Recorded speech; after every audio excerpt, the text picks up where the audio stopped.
Nous allons aborder ici la gestion administrative des mouvements de salariés. Donc, arrivée d'un nouveau salarié, départ d'un salarié. À l'arrivée du salarié, l'entreprise doit créer sa fiche salarié et également une déclaration préalable à l'embauche, une DPAE. Donc nous allons aller dans salariés, tous les salariés. Donc l'entreprise a embauché pour une période d'1 mois Monsieur Vito. Donc je clique sur la fiche de Monsieur Vito qui a déjà été créée et nous allons ici la compléter. Alors il faut être attentif. Donc là, nous avons l'état civil et les coordonnées, donc ça a déjà été rempli. Dans le contrat, il faut bien faire attention à la fin du contrat. Donc date de sortie prévue, donc on a le 30 juin. Voilà, le motif de sortie, fin de contrat, puisque c'est un contrat à durée déterminée pour accroissement exceptionnel d'activité, et également préciser le motif de sortie. Ces éléments seront importants après pour le solde de tout compte et l'attestation à Pôle emploi. Nous avons aussi à compléter la paye. Donc le salaire mensuel de salarié sera donc le SMIC, donc 9,76, et nous devons aussi renseigner le salaire mensuel. Donc 151,67 h multiplié par 9,76, ça nous fait un salaire de 1480,30. Nous devons aussi renseigner sur cet onglet le profil du salarié. Donc Monsieur Vito a un profil non cadre, mais CDD 1 mois, c'est-à-dire CDD inférieur à 1 mois. Donc je sélectionne ce type de profil. En effet, la cotisation chômage pour ce profil est majorée. Donc je choisis ce profil.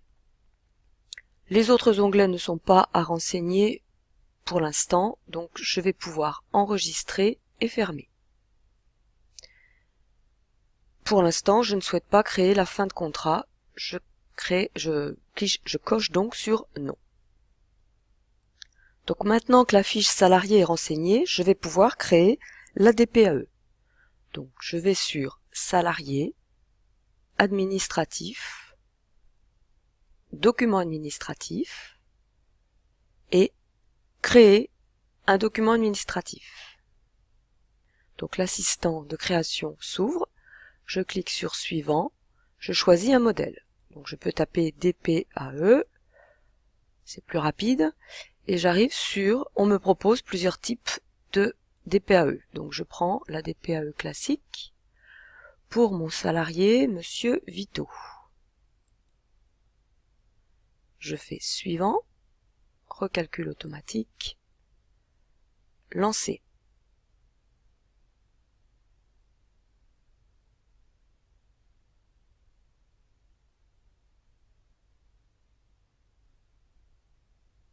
L'opération s'est correctement déroulée, je ferme. Si je veux aller voir ma DPAE,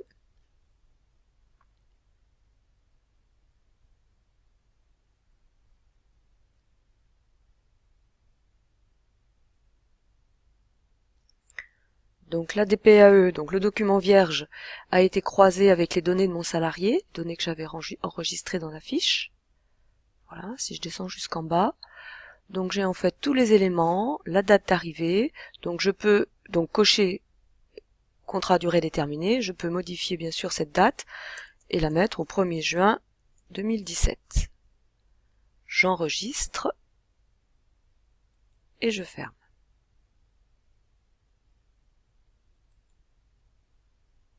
Voilà. Donc la DPAE est terminée. Nous allons maintenant nous occuper de la sortie du salarié. Donc la sortie du salarié demande 2 documents, le solde de tout compte et l'attestation employeur. Et depuis la mise en place de la DSN, la création d'une DSN événementielle pour le départ du salarié. Donc nous pouvons aller directement dans la déclaration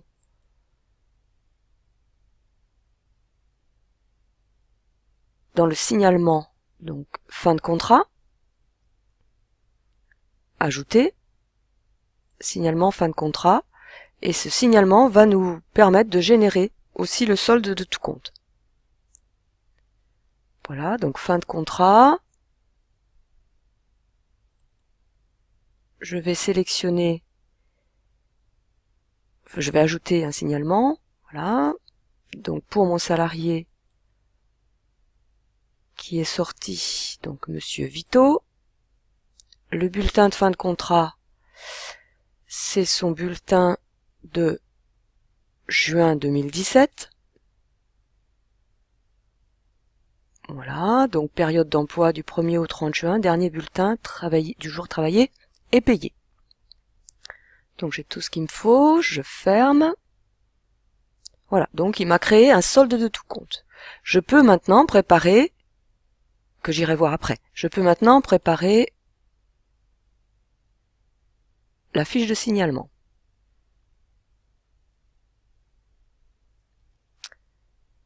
Donc, déclaration normale, nous avons l'entreprise Planète, voilà, et donc tous les éléments qui concernent la fin de contrat de Monsieur Vito. Je peux fermer ce document. Ce document, donc cette fiche de signalement, sera reprise au niveau de la DSN mensuelle. Je ferme, enregistrer les modifications, oui. La fiche de signalement est créée, si je veux, je peux aller voir donc mon solde de tout compte, donc bulletin, fin de contrat, exercice courant.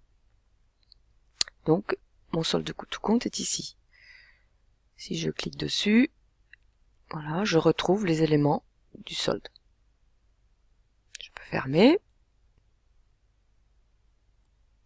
Il nous reste maintenant à générer l'attestation Pôle emploi.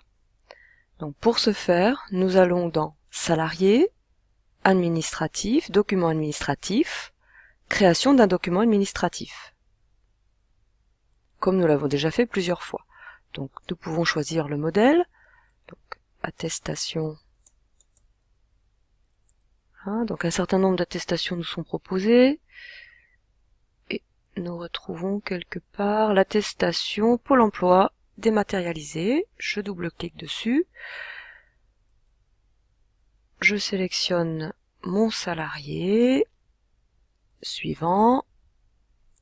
Voilà. J'associe cette attestation Pôle emploi au solde de tout compte, donc de Monsieur Vito. Suivant. Et je lance.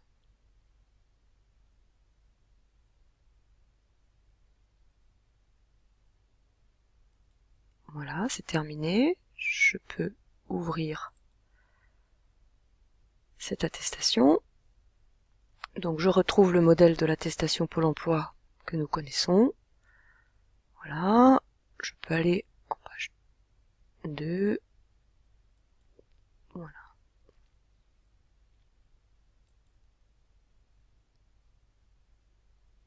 Voilà, dernière page qui a repris donc tous les éléments du salaire de Monsieur Vito. Et je peux aussi renommer la date, modifier la date, voilà. Enregistrer, fermer. Donc il nous reste maintenant pour terminer à renseigner le registre du personnel, enfin en tout cas à voir que le registre du personnel a été correctement mouvementé. Par exemple, je peux aller dans Salarié, Impression, et je retrouve le registre du personnel. Donc j'ouvre le registre du personnel.